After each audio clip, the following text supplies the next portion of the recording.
can't believe how much gold there is on this river. This looks to be like a really good spot. Good morning or good afternoon, everyone. Welcome if you're new here. My name is Paulie. I'm out here again sniping for gold because it's my favorite thing to do. And as usual, we are finding a lot of gold. Right now, I'm just taking a break because my lips are numb, but after I eat some food, I'm gonna go back in and finish this video. Anyway, sit back, relax, and enjoy. This will be my island.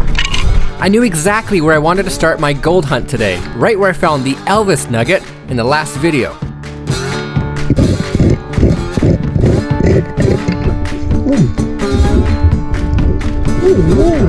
And right away, a nice piece of gold and a bunch of lead, which is typically a sign that there's gold around. The very first scratch of the day, I found a nice piece of gold, a whole bunch of little gold, and a bunch of lead. Very good sign. So I spent a good 4 days sucking up the lead and gold that you see here. Without a dredge, it's pretty time consuming doing this one piece at a time.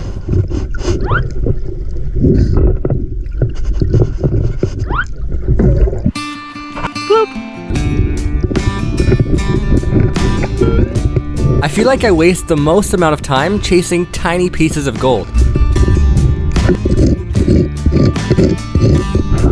All pieces do add up quick, but we all want that nugget.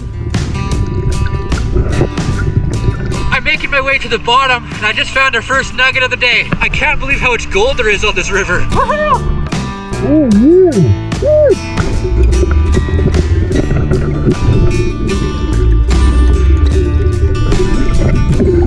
That one has a weird shape to it. It's like, I don't know. What do you think it looks like?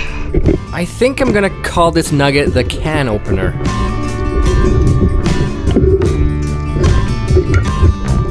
I also waste a lot of time trying to pick up pieces of gold. Oh, not bad. Has a cool shape to it. That's probably about a gram. Sweet. Whoop. So I noticed over 70% of you aren't subscribed to Pioneer Paulie. If you want to see more of these videos, please hit subscribe and that bell notification so you don't miss a future upload. Just spotted a few more specks. The amount of gold in this river is insane, especially when you find it.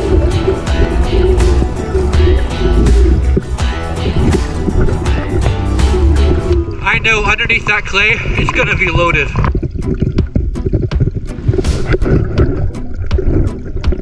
I keep having to get out to get my snuffer bottle. That's a good problem to have. This is a big reason why I think we would benefit using a dredge.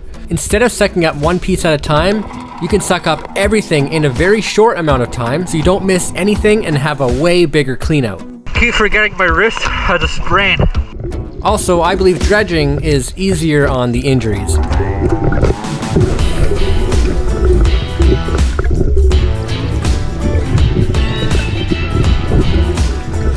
I'm gonna spend some time moving this extra rock out of the way to really get to the bottom of this. But so far, this looks to be like a really good spot.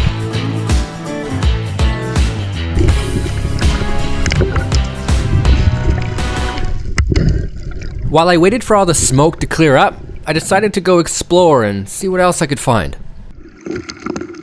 What I'm doing here is just removing some overburden off the bedrock to see if I can find more crevices or cracks that could be holding more candy.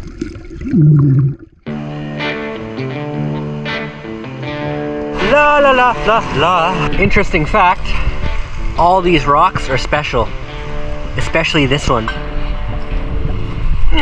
I rediscovered a crack that I couldn't work last time I was here because it got too murky. Previously. That looks like a nice little crevice, but it's really shallow. I'm gonna see if I can work it out anyway. All right, so I just laid here, and this is my visibility. I give up. But now, since there's so much more water, I'm gonna work it and see what we find. Now this crevice got my attention last week because it runs across the river, which works like a good trap, and there's packed rock in it, which could mean that it's never been worked before. Which could also mean gold had a chance to accumulate. Let's find out.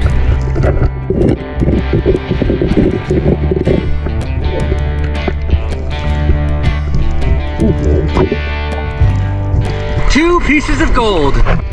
Well, 2 pieces of gold is better than -5 pieces of gold, right?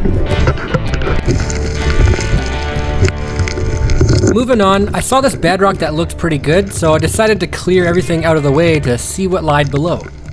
Sometimes you can get really lucky finding good crevices under shallow gravel.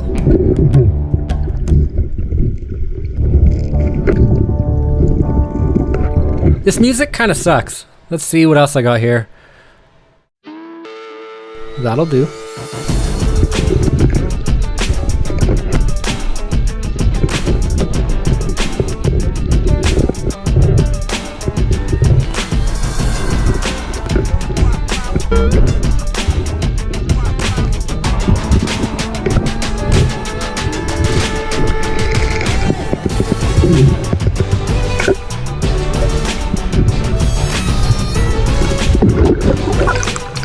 Ta-da! Cool, little picker.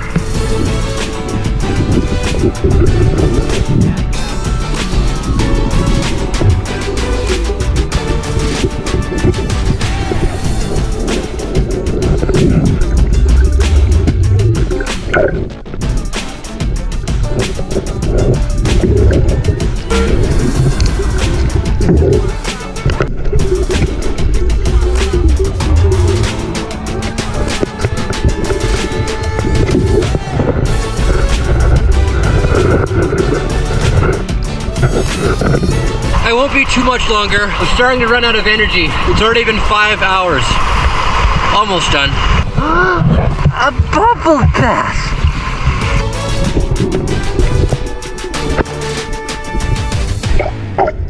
So because we're losing some daylight, I decided to go back to our first spot to see if I can pull a little bit more gold before calling it a day.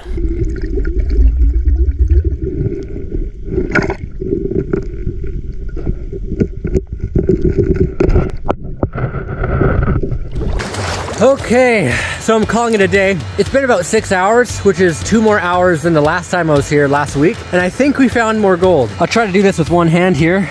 As you can see, lots of lead, and of course, gold. Wow, look at that. It's all over them, our place. That looks really good. And just like the last 6 times I've been here, we're doing another gold split because I'm on my friend's claim again. I'll go back to my own claim eventually, but not yet. So my buddy just put his gold in here, and it's somewhere down there. He didn't find too much, but there's our pile of snipers. Ugh, I like to feel it. Make a little pile. I'm just gonna split the gold, and then I'll just go to the house and show you what I have. So here's our shiny little pieces of candy. Now before I weigh it all, I just want to weigh these monster nuggets here. That's 4 grams for sure. See? Half a gram. Not bad. Now let me know in the comments and by paper mail what you think this looks like. Almost looks like a crocodile or something. What's your guess? 7 pounds. 0.79 pounds. Cool. Alrighty, here we go. 11 grams. 4.04 grams, so a little more than last time. Cool. And now for our crystal. 1.77. And because we didn't do the split at the river, I did it here, and this is the split, minus a few pieces that are now in my table crevice. I just want to quickly explain something for those of you who don't know this. So when you're looking at a gold video and you see somebody find like a 5-gram nugget and they don't tell you the price of it, people automatically go to Google, they find some gold calculator, and then they put in 5 grams of gold, and then it gives them that set amount, and then they start to argue that's exactly what it costs. What people don't realize is that a 5-gram nugget, because it's in one piece, is going to be far more valuable. Same thing with a 1-gram nugget, 2-gram, and so forth. Those online calculators are going by fine gold. You can sell 5 grams of fine gold for relatively that set amount, depending on what currency you're using, what the value is, and whatever. But bigger pieces like pickers, nuggets, and big nuggets, they're going to be way more valuable because not only are they in one piece, but they're more rare. And if you have some quality to them, like it has a cool shape or has some quartz designs in it, jewelers will spend way more on those than fine gold. So there's always a fluctuation when you're dealing with nuggets. Yeah. But I'm starting to lose my voice because of that cold water, and that's just one of the prices you pay for sniping in that cold water. Now, if you enjoyed this video, chances are you're going to enjoy what I've previously posted and what's coming in the future. So please don't hesitate to hit that subscribe button or follow me on my other social media platforms if you like. I now also have a Patreon account where I post exclusive stuff like early release videos and behind the scenes content if you're interested in that. Thank you for watching. Thank you so much for your support, and until the next one, Black Screen.